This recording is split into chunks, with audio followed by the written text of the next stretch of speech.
Hey guys, welcome back my new blog. Guys, आशा करता हूँ आप सभी लोग खैरियत से होंगे। और आज मेरा ब्लॉग बनाने का एक छोटा सा मकसद है लोगों को जागरूक करना, क्योंकि आपको जैसे मालूम है मेरा जो यूट्यूब चैनल है मोहसिन अहमद सोशल वर्कर के नाम से, मोहसिन अहमद सोशल वर्कर के नाम से जो मैंने यूट्यूब चैनल बनाया था उसको मैंने कट कर सोशल वर्कर MK के नाम से बना दिया है। और गाइस, मैं बताना चाहूँगा अभी फ़िलहाल मैं चल रहा हूँ नेशनल हाईवे नंबर 2 पे। नेशनल हाईवे नंबर 2 जो कि दिल्ली से कोलकाता कनेक्टिविटी देता है। बहुत ही लंबा और बहुत ही बड़ा हाईवे है ये। इस हाईवे के बारे में मैं आपको बताऊं कि इस हाईवे पर लगभग दिल्ली से और कलकत्ता के लिए अगर हम जोड़ते हैं तो लगभग 1450-1500 किलोमीटर का ये हाईवे है। 1450-1500 किलोमीटर को के गांव, शहर, ज़िले और कई स्टेट्स को एक दूसरे से जोड़ता है। तो गाइस, इस हाईवे की सबसे ज़्यादा हिंदुस्तान के अंदर मैं मानता हूँ सबसे ज़्यादा अहमियत इसी हाईवे की है, नेशनल हाईवे नंबर 2। और मैं बताना चाहूँगा गाइस, इस हाईवे से इतने सुपर पावर हाईवे जुड़े हुए हैं जिनको एक्सप्रेस वे कहते हैं। इतने हाईवे जुड़े हुए, इतनी कनेक्टिविटी जुड़ी हुई है जो कि दिल्ली जो कि हमारे हिंदुस्तान की राजधानी है, राजधानी से लेकर राजधानी तक मैं आपको बताना चाहूँगा, राजधानी से लेकर राजधानी तक ये हाईवे जुड़ा हुआ है, क्योंकि कोलकाता भी एक राजधानी है। और इस हाईवे से इतनी कनेक्टिविटी जुड़ी हुई है, इतना कारोबार जुड़ा हुआ है, इतने लोग जुड़े हुए हैं, इतना व्यवसाय जुड़ा हुआ है कि आपको मैं बता नहीं सकता। ये तो यूपी गवर्नमेंट और स्टेट गवर्नमेंट और केंद्र गवर्नमेंट के पास ही डाटा होता है, क्योंकि हम बहुत छोटे लोग हैं। वो डाटा अगर हम गूगल करेंगे तो हमें पता लगेगा, और वो आंकड़ा मेरे पास नहीं है, इसलिए मैं बता नहीं सकता। लेकिन इतना मैं जानता हूँ कि ये इस हाईवे की बहुत खासियत है कि काफ़ी सारे एक्सप्रेस वे से जुड़े हुए हैं, काफ़ी छोटे मोटे शहर जुड़े हुए हैं, लोगों के व्यवसाय जुड़े हुए हैं। और उतनी ही खूबसूरती से आप यहाँ दिल्ली से लेकर 1400-1500 किलोमीटर आगे तक चले जाएं, ये हाईवे सेम टू सेम एक सा बना हुआ है, बहुत ही खूबसूरती में बना हुआ है।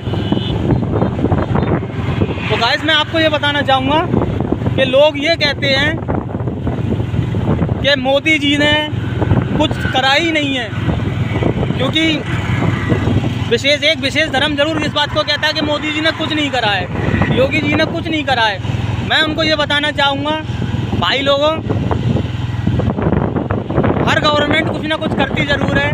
वो जब सीट पे बैठती है तो वो कुछ ना कुछ करती ज़रूर है।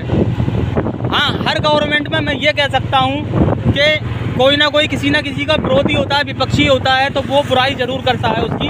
लेकिन मैं ये बताना चाहूँगा, अगर मैं अब आज से 10 साल पीछे चला जाऊँ तो इसी नेशनल हाईवे नंबर 2 पे सिंगल लाइन खिंची हुआ करती थी, सिंगल लाइन से ये हाईवे चला करता था। आज ये 6 लेन पे है। तो ये लगभग आप मान लो हमारे माननीय श्री नरेंद्र मोदी जी की देन है, श्री योगी आदित्यनाथ जी की देन है, जो कंस्ट्रक्शन का काम इतनी तेज़ी से इस हाईवे पे हुआ है। कंस्ट्रक्शंस में काफ़ी पैसा खर्च होता है, करोड़ों अरबों रुपए के हिसाब से खर्च होता है। वो किसकी देन है? हमारे श्री नरेंद्र मोदी जी की देन है।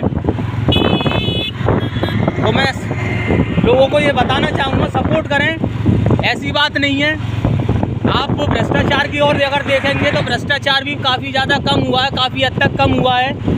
आप अगर पुलिस लाइन की तरफ देखेंगे तो पुलिस लाइन में भी हमारे जो सिपाही लोग हैं, हमारे जो थाने की पुलिस है, और थाने की पुलिस से नहीं, मैं ये कहूँगा पुलिस महकमा पूरा जो है इतना सपोर्टेबल हुआ है, पब्लिक को लेकर जागरूक किया है, पब्लिक को लेकर आज पहले लोग थाने जाने से डरा करते थे, वो पीड़ा झेला करते थे। उनको जैसे कि मोहल्ले का डॉन है या शहर का डॉन है या आप मान लो कहीं का भी कोई भी माफिया है, हमेशा डरा के रखा करता था। आज मुझे अपना थॉट और मैं अपनी बात इसलिए रख रहा हूँ क्योंकि मैं खुद ये जानता हूँ कि मैं अब हिंदुस्तान के अंदर कहीं भी चला जाऊँ सेफ़ हूँ। अब मैं हिंदुस्तान की तरफ कि किसी भी कोने में चला जाऊँ मैं सेफ़ हूँ। क्यों सेफ़ हूँ? क्योंकि लुटेरे ख़त्म हो चुके हैं, क्योंकि जेब कतरे ख़त्म हो चुके हैं, क्योंकि आप ये मान लो चाकूबाज ख़त्म हो चुके हैं, चैन स्नेचर ख़त्म हो चुके हैं। काफ़ी सारे डेवलपमेंट हुए हैं इस हिंदुस्तान के अंदर। ऐसा नहीं है कि गवर्नमेंट ने कुछ नहीं किया। ये फालतू की बातें होती हैं कि गवर्नमेंट ने कुछ किया ही नहीं है। हाँ, थोड़ी सी एक बात है जो मैं उन भाइयों से कहना चाहूँगा, अगर आप हिंदू मुस्लिम करते हो तो कृपया करके गवर्नमेंट को बदनाम ना करो। गवर्नमेंट का इसमें कोई इंटेंट नहीं होता है। वो बात अलग है कि मैंने अगर मोदी जी को सपोर्ट करा है तो मैं मोदी जी का नाम लेकर मोदी जी को सपोर्ट करा है, मैंने इलेक्शन लड़ाया है मोदी जी को, और उसमें जो है लोग आपसे डरने लगे तो वो भी एक माफिया में आता है। आपको हिंदुस्तान के अंदर कहीं भी डरने की ज़रूरत नहीं है। और ये बहुत ही अच्छी बात है कि इस गवर्नमेंट में माफिया ख़त्म हो चुके हैं। और मैं हार्डली थैंकफुल हूँ, हार्डली थैंक्स करना चाहता हूँ श्री नरेंद्र मोदी जी को। और इसीलिए मैंने आज ये ब्लॉग बनाया है कि लोगों को मैं बताऊँ, जागरूक करूँ। बहुत ज़्यादा काम हुए हैं इस गवर्नमेंट के अंदर। और आने वाला चुनाव जो है सन 2024 केंद्र सरकार का इलेक्शन है। आप लोग बढ़ चढ़ कर हिस्सा लें, वोटिंग करें और लोगों को जागरूक करें इस चीज़ से कि डरने की कोई ज़रूरत नहीं है। गवर्नमेंट साथ जो भी हो, सारे साथ होते हैं सारे। आप एक बात बताइए, छोटी सी मैं बात पूछना चाहता हूँ। जब किसी इंसान का इस रोड पे, हाईवेज़ पे या कहीं भी एक्सीडेंट होता है तो वो शख्स जो मदद करने के लिए आता है, क्या वो पूछता है तुम मुसलमान हो या हिंदू हो? इंसानियत आज भी बाकी है हिंदुस्तान के अंदर और हमेशा बाकी रहेगी। इसीलिए हिंदुस्तान सोने की चिड़िया कहलाया जाता है। सोने की चिड़िया का मतलब ये नहीं है कि यहाँ चिड़ियाँ सोने की उड़ती हैं, यहाँ लोगों के दिल सोने के हैं। उनकी प्योरिटी दिल की इतनी है कि उनको अपने बंदे का दर्द आता है।